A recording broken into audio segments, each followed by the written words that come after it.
प्रिय विद्यार्थियों, सुप्रभात। मैं डॉक्टर इंदिरा गुप्ता, सह आचार्य संस्कृत, बाबू शोभाराम, राजकीय कला महाविद्यालय अलवर। विद्यार्थियों, संस्कृत छंद के इस श्रृंखला के भाग 1 और 2 में हमने संस्कृत छंद क्या हैं इसके संबंध में चर्चा की। यद अक्षर परिमाणम तत् छंद है। निश्चित वर्ण, मात्रा, गण, चरण से नियोजित पद्य रचना को हम छंद कहते हैं या वो छंद होती हैं। छंदासी छादनात्, छंदों द्वारा ही भाव और रस का आच्छादन किया जाता है।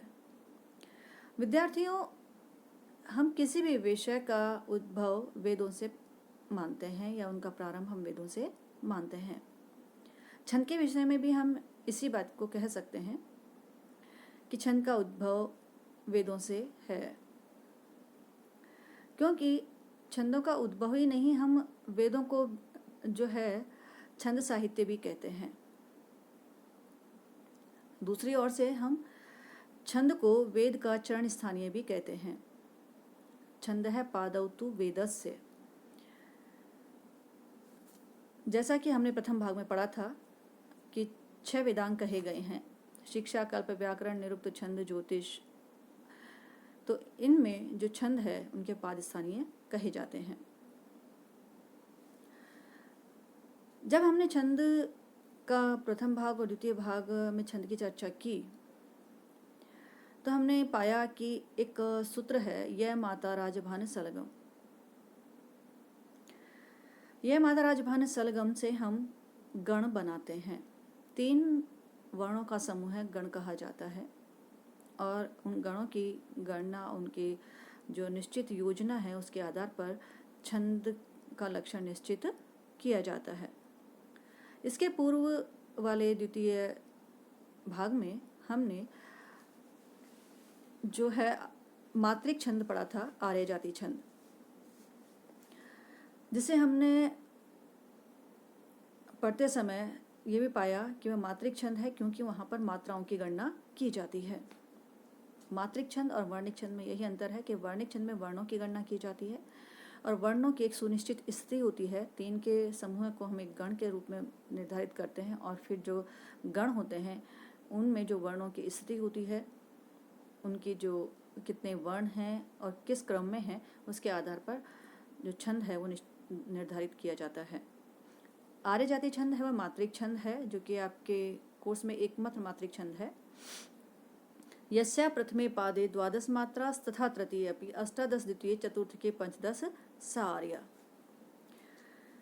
इसमें जो मात्रा की गणना की है वो इस तरह से की है: यस्या प्रथमे पादे 12 मात्रास्तथा तृतीये अपि, जिसके प्रथम पाद में 12 मात्राएं होती हैं और तृतीय पाद में भी 12 मात्राएं होती हैं।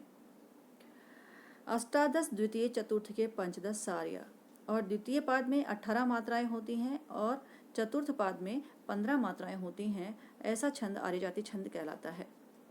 कुल मिलाकर के इसमें 57 मात्राएं 57 मात्राएं होती हैं। प्रथम और तृतीय पाद में 12-12, द्वितीय पाद में 18 और चतुर्थ पाद में 15, और इस प्रकार के छंद को हम आर्य जाति छंद कहते हैं। आज हम संस्कृत छंद के इस तृतीय भाग में, की श्रृंखला के तृतीय भाग में जो है अनुष्टुप छंद से प्रारंभ करेंगे। जो वर्णिक छंद है उनका प्रारंभ कर रहे हैं। अनुष्टुप छंद है, उसका लक्षण है: श्लोके षष्ठ गुरु गेयम, सर्वत्र लघु पंचमम, द्विचतुः पादयो ह्रस्वम, सप्तमम दीर्घम अन्ययो। श्लोके षष्ठ गुरु गेयम, क्योंकि हमने माना है कि सभी छंदों में 4 पाद होते हैं जो लौकिक छंद है। वर्णिक छंद में पाद जैसी नहीं है, वहाँ पर एक पदीय और द्विपदीय और चतुर्पदीय और त्रिपदीय भी जो है छंद मिलते हैं। श्लोक के षष्ठ गुरु गेयम, अब यहाँ पर कहा है सर्वत्र लघु पंचम, द्विचतुः पादयो ह्रस्वम, सप्तमम दीर्घम अन्ययो। जो 4 पाद हैं उनमें प्रत्येक पाद में जो छठा वर्ण है वो कौन सा होगा? गुरु। सर्वत्र लघु पंचमम, और जो सभी जगह है 5वां वर्ण होगा लघु।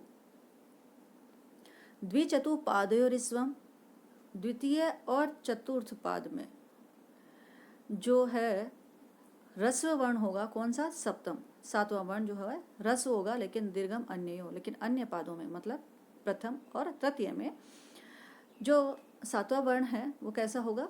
दीर्घ। जैसा कि हमने ये लिया है अभी, जन्म यस्य पुरोवंशे युक्तम रूपम इदम तव पुत्रम एव गुणोपेतम चक्रवर्तिनम आपनुहि। जन्म यस्य पुरोवंशे, तो हम देखेंगे कि यहाँ पर पुरोवंशे, जब यहाँ पर हमने देखा कि 1 2 3 4 चार वर्ण हो गए, पांचवा वर्ण कैसा है? लघु है, ये लघु है। उसके पश्चात यहाँ पर भी पांचवा वर्ण 1 2 3 4 5, ये पांचवा वर्ण लघु। यहाँ पर हम देखेंगे पुत्रम एवं गुणोपेतम, यहाँ गु है, ग में ऊ छोटी ऊ की मात्रा, यह भी पांचवा वर्ण लघु है। और यहाँ पर चक्रवर्तिनम आपनुहि, जब ये चक्रवर्तिनम आपनुहि है, यहाँ पर भी जो पांचवा वर्ण है न, वह कैसा है? लघु है। इसके पश्चात हम देखते हैं कि छठा वर्ण, क्योंकि कहा कि श्लोके षष्ठ गुरु गेयम, छठे वर्ण को कैसा जाना चाहिए? गुरु। तो यहाँ पर जो छठा वर्ण है लघु के जस्ट बाद वाला, पांचवें वर्ण के बाद वाला छठा, यहाँ गुरु है। इसमें क्योंकि ओ की मात्रा है, इदम द में जो मैं है वह संयुक्त है, अतः यह भी गुरु है। यहाँ पर न में ओ की मात्रा है, अतः यह भी छठा वर्ण गुरु है। और यहाँ पर मैं में आ की मात्रा है और साथ में संयुक्त भी है, जो प है उसमें संयुक्त है, अतः यह भी वर्ण गुरु है। फिर आगे हम चलते हैं, तो जो लक्षण है द्विचतुपादयो ऋस्वम, द्विचतुपादयो ऋस्वम कौन सा? सप्तमम, सातवां वर्ण। तो यहाँ पर जो सातवां वर्ण हम देखते हैं कि जो दूसरा पाद ये रहा, तो यहाँ पर तव है, जो त है वह कैसा है? लघु है, ये देखिएगा। और चौथा है, उसमें भी सातवां वर्ण जो प है उसमें ऊ की मात्रा न, तो इसमें समाहित हो गया, माँ में संयुक्त हो गया, और यहाँ पर ये हो गया लघु। फिर हम देखते हैं कि द्विचतुपादयो ह्रस्वम और दीर्घम अन्ययो, अन्य में दीर्घ होता है। तो हम देखेंगे प्रथम और तृतीय में दीर्घ होना चाहिए। तो यहाँ सातवां पाद यहाँ पर जो है, यहाँ पर दीर्घ है, सातवें में वह में अनुस्वार है, उससे वो संयुक्त हो गया। और यहाँ पर प है, उसमें एक ही मात्रा है, अतः यह भी दीर्घ हो गया। इस प्रकार से हम देखते हैं कि इसमें लक्षण पूरी तरह से संयुक्त हो जाता है और अनुष्टुप छंद यहाँ कहलाता है। अनुष्टुप छंद को हम श्लोक भी कहते हैं, यह भी आपको जानकारी है, चूँकि पूर्व के श्रृंखला में हमने इस बात को बता दिया था आपको। अब हम आगे चलते हैं, आगे हम देखते हैं इंद्रवज्रा छंद। इंद्रवज्रा छंद में क्या है? शादी इंद्र वज्रा यदि तव जगऊ गए।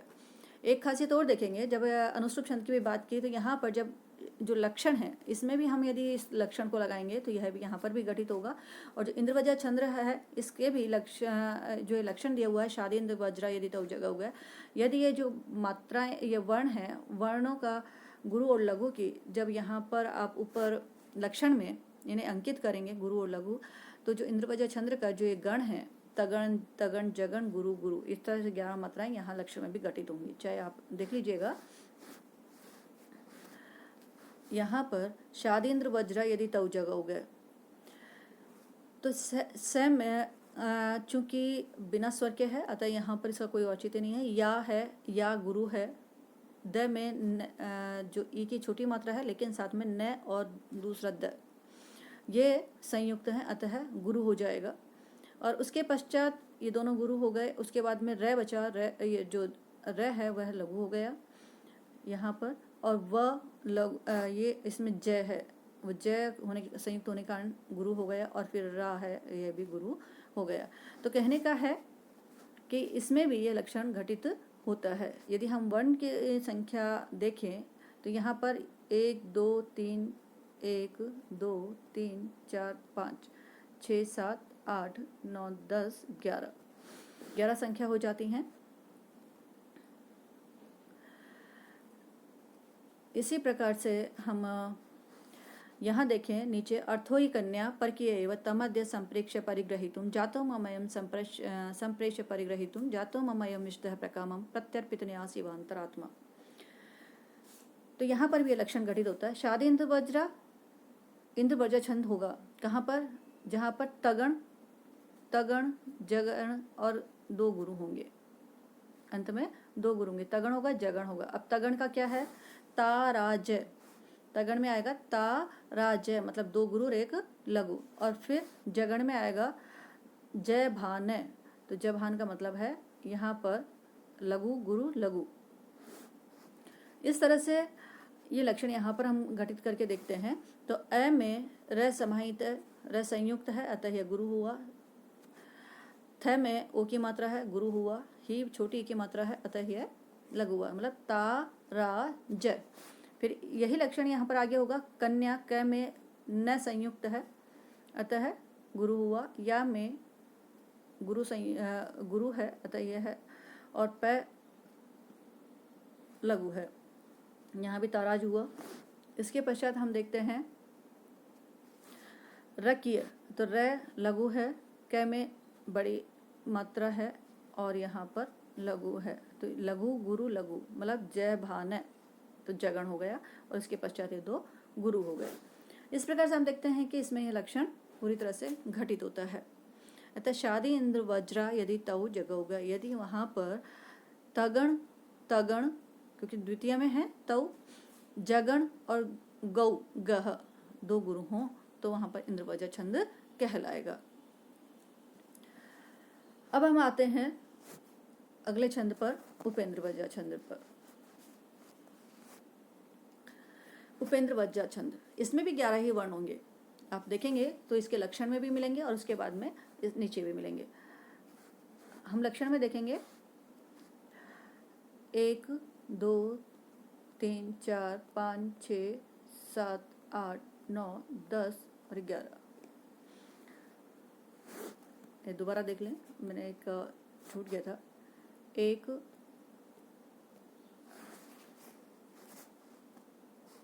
1 2 3 4 5 6 7 8 9 10 11, इस प्रकार से 11 हैं। नीचे हम देखें तो हम यहाँ पर भी पाएंगे त्वमेव माता च पिता त्वमेव, तो ऊपर हमने ऊ को इसमें हमने शामिल किया, जबकि नीचे हम तय को शामिल नहीं करेंगे।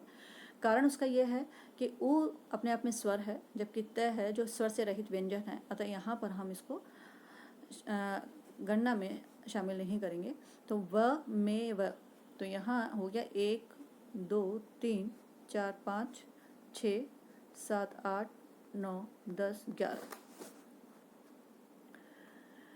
इस प्रकार से इसमें भी 11 वर्ण हैं। तो इंद्र वज्रा छंद है वह 11 वर्ण का होता है, उपेंद्र वज्र छंद भी 11 वर्ण का होता है।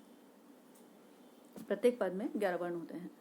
अब हम यहाँ पर लगाते हैं, तो हमने एक जो प्रथम भाग द्वितीय भाग में हमने पढ़ा था कि गुरु वर्ण कहाँ कहाँ होता है, और एक श्लोक था सानुस्वारश्च दीर्घो विसर्गश्च गुरु भवेत् वर्ण संयोग पूर्वश्च तथा पादांतगो अपि वा। जो अनुस्वार से युक्त होता है वह गुरु जो है चिन्ह वहाँ पर लगाया जाता है। जो दीर्घ वर्ण होता है वहाँ पर गुरु का चिन्ह लगता है। विसर्गश्च, और जहाँ पर विसर्ग होता है, विसर्ग से युक्त होता है, वहाँ भी गुरु भवेत्, वह गुरु वर्ण होता है।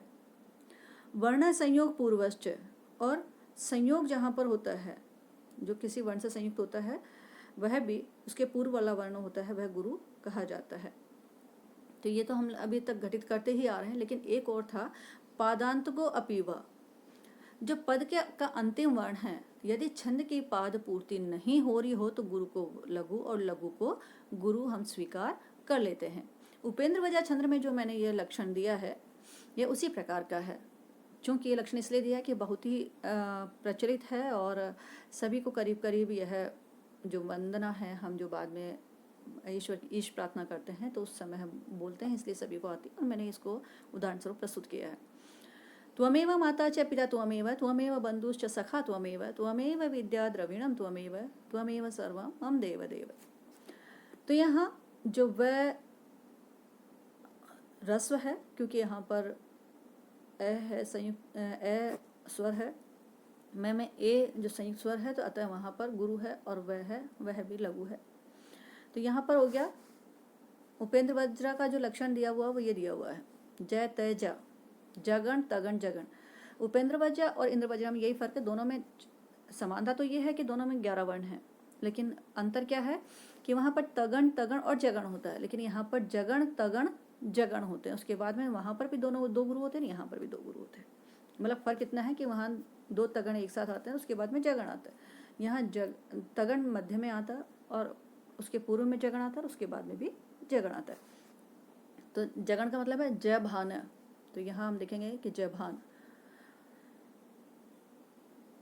फिर हम देखेंगे तगण का ताराज, दो गुरु एक लघु। फिर जभान, यहाँ पर हम देखेंगे पिता त्वमेव में, और उसके बाद में दो गुरु। अब दो गुरु इसलिए हैं क्योंकि यहाँ पर अभी चारों ही पादों में भिन्नता नहीं है, चारों में समानता ही यही है कि मैं में जो है वो ए की मात्रा है, अतः यह तो गुरु है ही, लेकिन वह को हमने जो एक अंतिम लक्षण हमने पढ़ा था पादांतगो अपीवा, पद का अंतिम वर्ण यदि पाद की पूर्ति नहीं हो रही हो तो पाद की पूर्ति के लिए गुरु को लघु, लघु को गुरु मान लिया जाता है। तो यहाँ हम पाद की पूर्ति के लिए लघु को गुरु मान लेते हैं।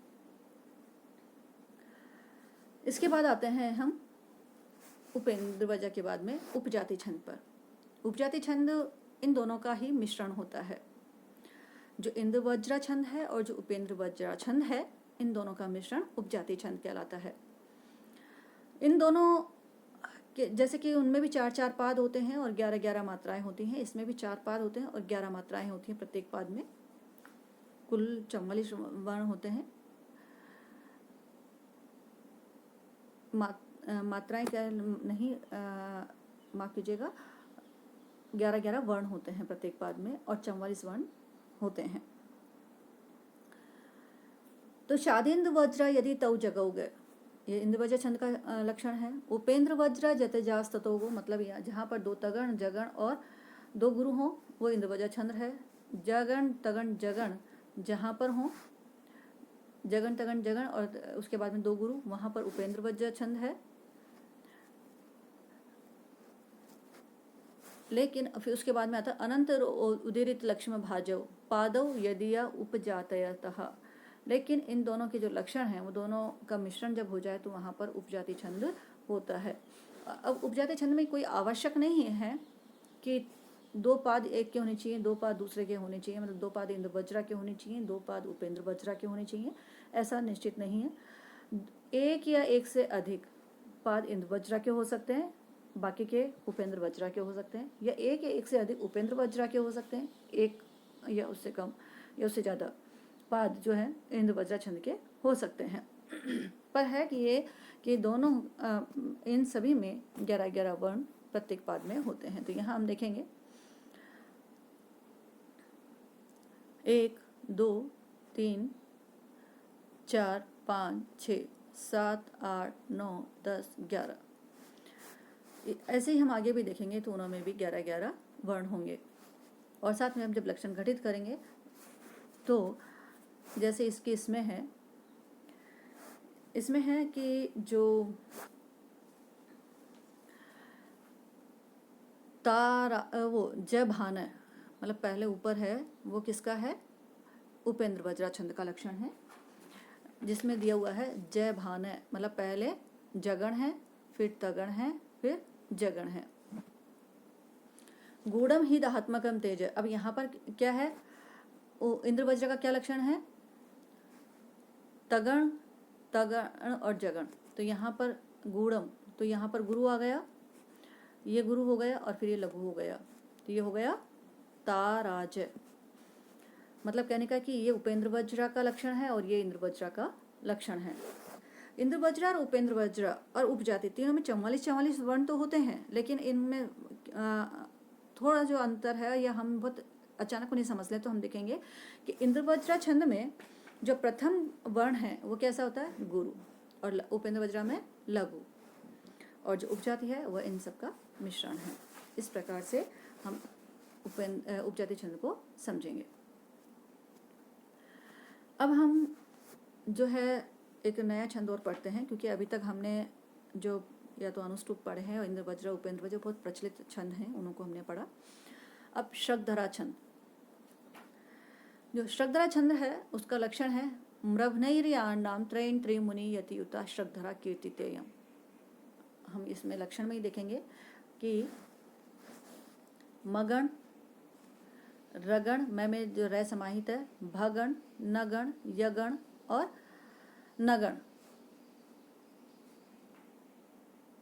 मगण, रगण, भगण, नगण और उसके बाद में या नाम त्रयन,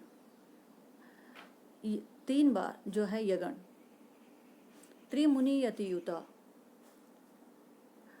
सप्तऋषि कहे जाते हैं। अब उन्हों के 3 जगह पर यति होती है, मतलब यतियुता, यति से संयुक्त। कितने, मतलब हर 7 पर यति से संयुक्त जो होता है वह वर्ण, वह जो छंद है वह श्रद्धरा छंद कहा जाता है। मगण, रगण, भगण, नगण और यार्णाम त्रयन, 3 यगण, इनसे युक्त त्रिमुनि यति 7 पर, मतलब त्रिमुनि का मतलब यहाँ पर है 7 सप्तऋषि मंडल से, तो जो है उन्हों के यति होती है 7 पर, जहाँ पर यति होती है उससे संयुक्त जो है श्रद्धरा छंद कहा जाता है। जैसे कि यहाँ पर है तो 7 पर यति होगी तो 21 वर्ण हो गए, 7 या 21। इसके बाद में हम देखें कि जो हम यदि यहाँ पर देखें तो मगण, रगण, भगण, नगण 4 और यगण 3 बार। तो यहाँ पर 3 बार यगण, 3 यगण तो 3 तिया 9 और 4 ये तो 4 तिया 12, 12 9 21, तो 21 वर्ण होने चाहिए। जहाँ 21 वर्ण होंगे वहाँ पर श्रद्धरा छंद होगा, ये हम कहें, लेकिन वहाँ पर 3 पर यति होनी चाहिए। साथ में ये भी एक नियम निश्चित है कि उनका जो क्रम है वर्णों का वो इस प्रकार से होना चाहिए कि पहले मगण, फिर रगण, फिर भगण, उसके पश्चात नगण और उसके पश्चात 3 बार यगण। जैसा कि हम शाकुंतलम पढ़ेंगे तो उसका मंगलाचरण है वो इसका बहुत अच्छा उदाहरण है। या षष्ठ ही षष्ठुराद्यार वहति विधिहुतम या हवीर्या च होत्री, ये द्वे कालम विदितः श्रुति विषय गुणा या स्थिता व्याप्य विश्वम, या माहु सर्वबीज प्रकृति रीति यया प्राणिनः प्राणवन्तः प्रत्यक्षाभि प्रपन्नस्तनुभिरवतु वस्ताभिरष्टाभिरीशः। जब इसमें मात्राएं लगाएंगे तो या षष्ठी ही यहाँ पर आ जाएगा मगण, मा तारा। फिर है षष्ठुराद्या, तो षष्ठु, तो यहाँ पर हम देखेंगे कि रा जय भा, रा मतलब कहने का पहले गुरु, फिर लघु, फिर गुरु। फिर भगण में भा न स, मतलब गुरु और लघु। नगण में तीनों लघु होते हैं, न स ल। यह में यह माता रा, यह माता, तो लघु गुरु गुरु, लघु गुरु गुरु और लघु गुरु गुरु। इस तरह से हम देखेंगे कि यहाँ पर जो है यह पूरी तरह से घटित होता है। यहाँ हम श्रद्धरा छंद कहेंगे।